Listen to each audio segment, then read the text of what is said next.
Buenos días. Mi primera pregunta es un poco que me hable sobre cómo ve usted el sector aerocomercial de nuestro país.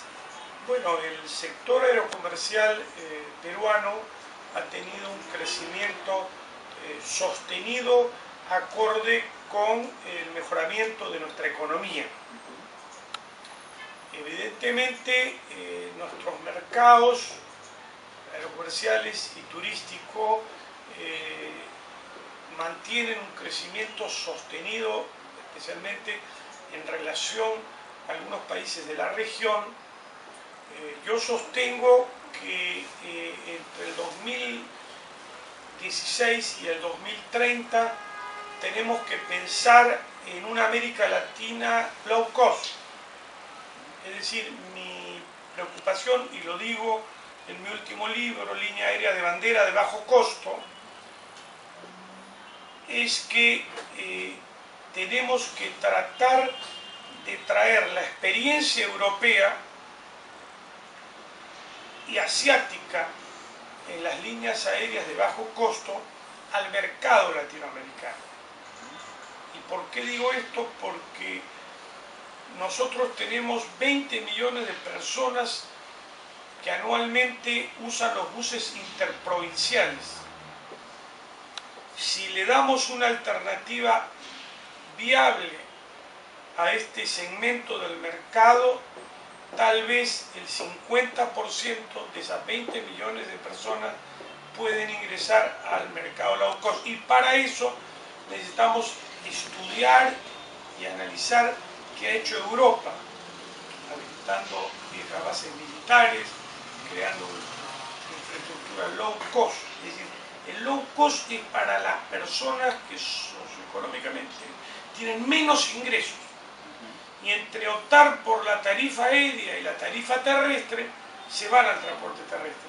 Pero si los estados crean una aeropolítica low cost, basada en una infraestructura aeroportuaria de bajo precio, por ejemplo en Lima podríamos utilizar inicialmente el aeródromo Las Palmas.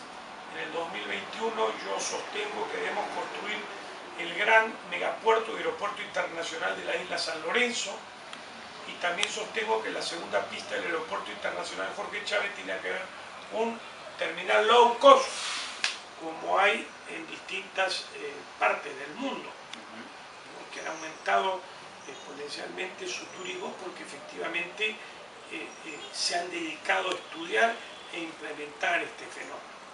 ¿Cómo recuerda usted el sector en el año 90 y qué tanto ha cambiado hasta la fecha?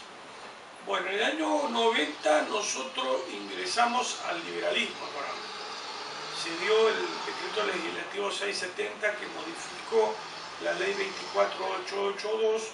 Entramos en América Latina a una etapa de privatizaciones y fusiones, y también la privatización de la infraestructura aeroportuaria y de la explotación de los aeropuertos.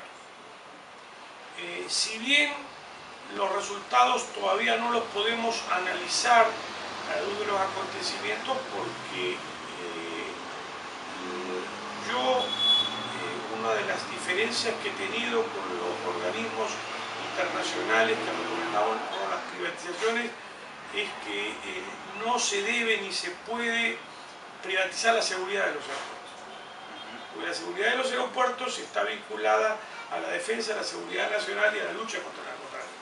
En eso sí yo manifesté una discrepancia, y creo que son temas que tienen que ajustarse a futuro, porque vemos hoy que el narcotráfico le está ganando la batalla a la sociedad internacional, y que los estados, a mi criterio, no pueden abandonar ni dejar en el sector privado, ¿no es cierto?, temas tan fundamentales y elementales como es la trata de personas, narcotráfico internacional, tráfico de armas, tráfico de niños dentro de los aeropuertos internacionales. ¿Cuáles son los retos que usted ve para el sector allá hacia adelante, además de este tema que también mencionó del low cost? Yo creo que los estados deben afianzar el principio que sostuve como presidente de la Comisión de Juristas Expertos en Derecho Aéreo en 1983, nombrado por el presidente Belaúnde, donde hicimos un proyecto para encarar las relaciones con Estados Unidos, y en donde dijimos que el espacio aéreo es patrimonio económico de la nación, y su explotación y utilización debe revertir en beneficio de la economía de un país. Entonces yo sostengo que los explotadores aerocomerciales peruanos deben invertir en el Perú, en infraestructura, en aeronaves de matrícula peruana, etcétera, etcétera, etcétera. Si el mercado peruano hoy es 4.000 millones de dólares, dentro de 10 años va a ser 10.000 millones de dólares, y dentro de 20 años va a ser 20.000 millones de dólares. Yo sostengo que los estados tienen que tener políticas para que esta explotación del espacio aéreo peruano, la venta de millones de pasajes aéreos que significan ingresos para las líneas aéreas, debe revertir en la economía peruana. O sea, debe ser política de Estado que las utilidades se inviertan y reinviertan en el Perú. Eso lo hacen todos los países del mundo, sin excepción, porque el Convenio de Chicago de 1944 inclusive establece con sabiduría el principio de que el cabotaje se reserva a las nacionales. Y yo insisto en políticas de Estado que favorezcan la inversión y reinversión de los capitales nacionales en líneas aéreas peruanas de servicio de transporte aeronacional e internacional. Respetamos la inversión extranjera, apoyamos la inversión extranjera, sostenemos que debe seguir habiendo seguridad jurídica para atraer capitales extranjeros, pero también sostenemos que se debe liberalizar más aún el mercado y que se tiene que entender que quien ejerce soberanía en el espacio aéreo peruano es el Estado peruano y que necesitamos, geopolíticamente hablando, una visión de futuro, ya que yo sostengo y creo en la geopolítica aerocomercial del Perú para los próximos 50 años en el contexto internacional de las naciones, con una presencia creciente. El empresario peruano, el intelectual peruano, el político peruano tiene en su esencia y en su existencia una labor histórica que cumplir para hacer, desarrollar y construir la grandeza del Perú. Y para eso necesitamos planificar. Yo les recomiendo a todos mi libro, Línea Aérea de Bandera de Bajo Costo. En ese libro, publicado en el 2011, yo me inspiro en la relación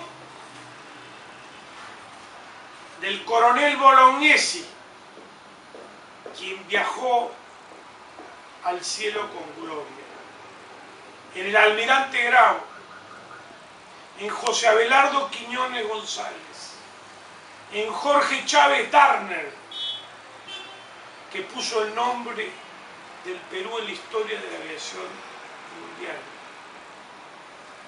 en Andrés Avelino Cáceres, porque su espíritu está aún entre nosotros, es decir, a los constructores del Perú. A ellos, y en homenaje a ellos, las nuevas generaciones de peruanos tendrán que honrar su legado para hacer la grandeza de este país maravilloso llamado Perú, dentro del cual existe un corazón llamado Ilustre Colegio de Abogados de Lima, mi gremio, mi institución, que se fundó aún antes de la Constitución de la República, por Real Cédula de Carlos IV el 31 de julio de 1804, y que como conciencia jurídica del Perú ha tenido un rol gravitante en la independencia, ya que fueron abogados quienes se pusieron al mando del general San Martín en la Abadía de Paracas. Fueron abogados quienes participaron en las gestas patrióticas e históricas de la historia.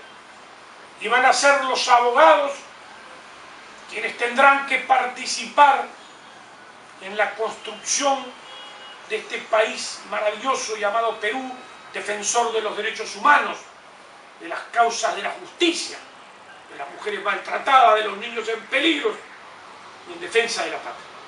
Es por eso que en los 25 años de gestión, el diario que marca la brújula de la economía del Perú y que nos enriquece con sus investigaciones académicas, sus opiniones, hace 25 años, en homenaje a este prestigioso diario Gestión, constructor del Perú, quiero decirles que los abogados, miembros del Ilustre Colegio de Abogados de Lima, a través de Julián Palacín Fernández, saludamos a Gestión, la brújula comercial del Perú, país maravilloso, camino al desarrollo.